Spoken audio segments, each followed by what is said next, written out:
Salam, selamat siang sahabat terkasih. Mari kita berhenti sejenak dari aktivitas kita, menenangkan hati, dan memusatkan pikiran kepada firman Tuhan. Siang ini kita akan membaca firman Tuhan dari 1 Korintus 1 ayat 4-9. Biarlah setiap ayat yang kita baca tidak hanya kita dengar, tapi kita mengerti dan hidupi. Mari kita membaca 1 Korintus 1 ayat 4. Ucapan syukur. Aku senantiasa mengucap syukur kepada Allahku karena kamu, atas kasih karunia Allah yang dianugerahkannya kepada kamu dalam Kristus Yesus. Sahabat terkasih, Paulus memulai dengan ucapan syukur. Ini menunjukkan bahwa hidup orang percaya dimulai bukan dari usaha, tetapi dari kasih karunia Tuhan. Kasih karunia adalah pemberian Tuhan yang tidak kita peroleh karena kelayakan kita. Artinya, hidup kita berdiri di atas apa yang Tuhan beri, bukan pada apa yang kita capai. 1 Korintus 1 ayat 5. Sebab di dalam Dia kamu telah menjadi kaya dalam segala hal, dalam segala macam perkataan dan segala macam pengetahuan. Sahabat terkasih, ini adalah fakta rohani. Kita tidak sedang menuju kekayaan rohani. Kita sudah menerimanya. Kita diperkaya dalam perkataan tentang Kristus, pengetahuan akan kebenaran. Kita telah menjadi kaya dalam perkataan tentang Kristus, pengetahuan akan kebenaran. Artinya, kita memiliki kemampuan untuk berbicara kebenaran. Kita memiliki pengertian akan siapa Kristus. 1 Korintus 1 ayat 6. Sesuai dengan kesaksian tentang Kristus yang telah diteguhkan di antara kamu.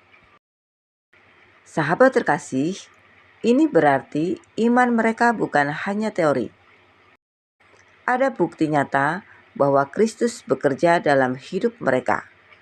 Dalam kehidupan orang percaya, kesaksian ini menjadi dasar keyakinan bahwa Tuhan sungguh hidup dan terus bekerja. 1 Korintus 1 ayat 7. Demikianlah kamu tidak kekurangan dalam suatu karunia pun, sementara kamu menantikan penyataan Tuhan kita Yesus Kristus. Sahabat terkasih, ini menegaskan bahwa Tuhan sudah memperlengkapi setiap orang percaya. Tidak ada yang kosong, tidak ada yang tertinggal. Setiap orang memiliki bagian dalam rencana Tuhan. 1 Korintus 1 ayat 8. Ia juga akan meneguhkan kamu sampai kepada kesudahannya, sehingga kamu tak bercacat pada hari Tuhan kita Yesus Kristus.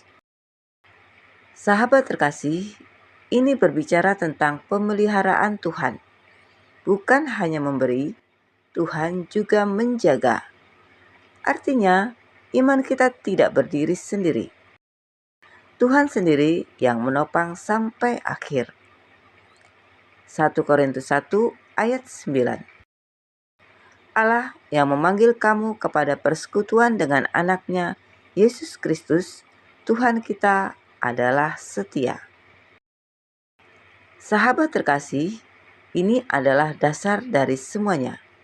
Keselamatan, pertumbuhan, dan keteguhan kita tidak bergantung pada manusia, tetapi pada kesetiaan Tuhan. Karena Dia setia, panggilannya tidak berubah, janjinya tidak gagal, penyertaannya tidak berhenti. Sahabat terkasih, dari firman Tuhan ini kita melihat satu alur yang jelas. Kita menerima kasih karunia. Kita telah menjadi kaya dengan karunia. Kita diteguhkan oleh Tuhan. dan semuanya dijamin oleh kesetiaannya.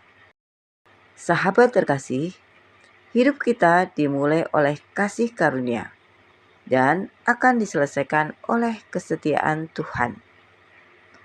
Hari ini kita belajar tidak bergantung pada kekuatan sendiri, menyadari apa yang sudah Tuhan berikan, dan percaya pada kesetiaan Tuhan.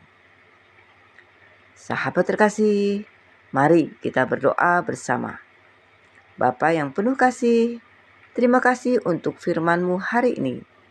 Terima kasih karena hidup kami dimulai dari kasih karunia-Mu, dipenuhi oleh pemberian-Mu, dan diteguhkan oleh kesetiaan-Mu.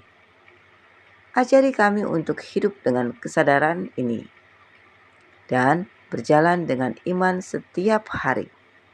Di dalam nama Tuhan Yesus Kristus, kami berdoa dan mengucap syukur. Amin. Sahabat terkasih, biarlah kita hidup oleh kasih karunia dan diteguhkan oleh kesetiaan Tuhan. Sampai jumpa di pembacaan Alkitab berikutnya. Selamat beraktivitas. Tuhan Yesus memberkati.